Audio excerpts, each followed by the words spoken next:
Hey, my name is Janique Bowen. I'm a local realtor here in Northern Virginia, and today I wanted to talk to you about 6 things that may be holding you back from becoming a homeowner and some solutions for them. Okay, first thing I want to talk about is the down payment. A lot of people may have some issues paying that because it's a huge chunk of money, but there are some different ways to get around that. In Virginia, we have the DPA, which is the Down Payment Assistance Grant. This is money that you do not have to pay back. So you do have to qualify in order to be able to receive this grant. You must have a 620 credit score. You have to be a first-time home buyer, and in most places in Northern Virginia, your income for a 2-person household has to be $88,300 and under. Another fix for the down payment issue is being able to receive 100% financing. So this means you do not have to put any type of down payment down, but you do have to be able to qualify for a VA loan, a USDA loan, or a VHDA loan in order to qualify for that 100% financing. So you can also qualify for an FHA loan, which allows you to put down the minimum of 3.5% for your down payment. And with this, you only need a 580 credit score or higher to qualify for that FHA loan. Another thing is you definitely can try to get a gift from somebody in order to put down the down payment. That's the difficult part, trying to find someone to loan you those funds or to gift you those funds for your down payment. But most lenders do accept those forms of payment for a down payment. Okay, so another big one that can be holding you back from becoming a homeowner is your income. So you may feel that your income isn't sufficient enough because you don't have maybe such a high-paying job. But that doesn't necessarily mean that you can't get a loan. In reality, the lender is looking for a work history of 2 years. They're looking for good income and a good debt to income ratio. So if you have all those things in line, then you can definitely qualify to get a loan. Keep in mind though, the lesser the income, the lower the amount they're going to be able to loan you to purchase the home.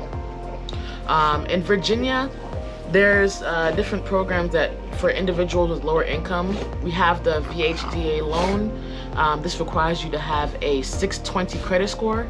For most areas in Northern Virginia, you can have, with 2 people in the household, you can have a maximum of $88,300 for the total household income. Your debt to income ratio has to be 45% or lower. And yes, again, you do have to have that 2-year work history. Okay, so your work history. You typically need 2 years work history in order to qualify. Most lenders are just looking for somebody who is reliable, who can hold a job to pay back this huge loan. But you don't always need that full 2 years work history. Let's say, you've been working for over like a year and a half or so. There's some lenders that can maybe pull a few strings, but it's not guaranteed, but I've seen it done before. They are looking for that continuous work history to show that you're a responsible borrower. Also, you can do an offer letter. Let's say you're getting a new job because you're relocating or you're a recent college graduate. You can definitely use that offer letter to show that you have income coming in. Lastly, you can also do a bank statement loan. A bank statement loan is just going to have the lender looking back at your past transactions within your bank account, and they can count that as your income.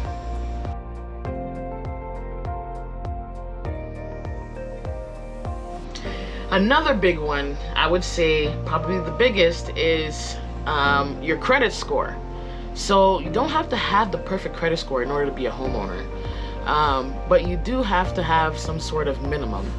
Typically, most lenders are looking for a 620 or more credit score, but there are lenders that go down as low as 580. It could even go as low as 500. But in that case, you'd typically be paying a larger down payment. In most cases I see, you usually have to pay 10% down with those very, very low 500 credit scores.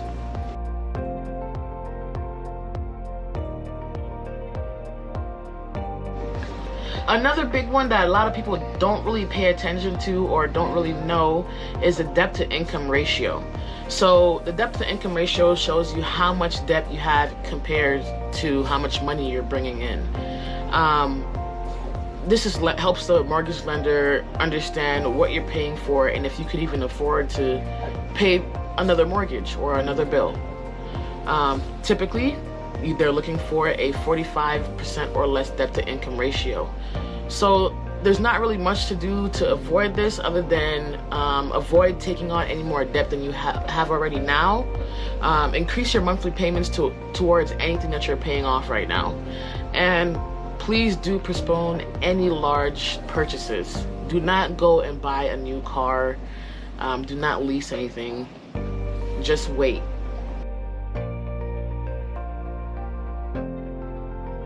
Now, I know that a lot of people don't even think about this, but one of the biggest things that could even be holding you back from becoming a homeowner is pretty much just fear, plain old fear.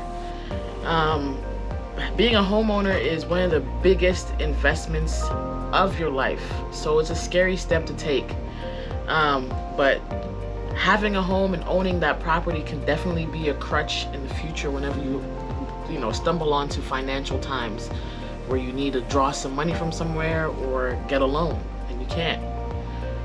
Some people fear being able to keep up with the payments, but in reality, your mortgage payments are going to be lower than your rental rates. Think about it. Just committing to a 30-year loan may seem very intimidating. The truth is that you actually don't have to live in that property for the full 30 years. You technically could sell the property at any time after purchasing it. So you don't necessarily have to be stuck with that commitment. But the best thing I can say to get around that fear is just having the knowledge, doing the research. Go on Google, go on YouTube and search your questions. I'm sure that there are thousands of other people who's had the same questions in the past and they have been answered. I get a lot of my information off Google as well. So just immerse yourself in that knowledge, immerse yourself in that research, and that fear should slowly go away. Yeah, so it's not impossible to become a homeowner. It's not impossible to qualify for a loan. It really just takes some research and making a plan. Some people are already there. Others may have to think of a long-term plan to get them there, but it's not impossible. Just buckle down, make a plan, and stick to it. Hey, thanks for watching. If you haven't already, please like, comment, subscribe. Let me know what you think of the content that I had in this video. Let me know if you learned anything new. I look forward to seeing you, and I have some more content coming for you soon.